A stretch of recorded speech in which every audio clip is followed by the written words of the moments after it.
काल इथे आपल्या जळगाव जिल्ह्यामध्ये रेल्वेची अत्यंत दुःखद घटना घडलेली आहे।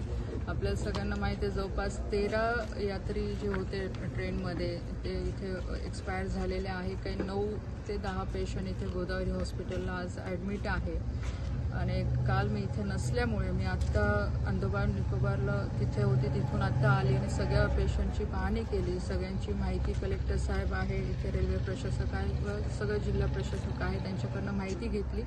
आता हे सगळे पेशंट स्टेबल आहे।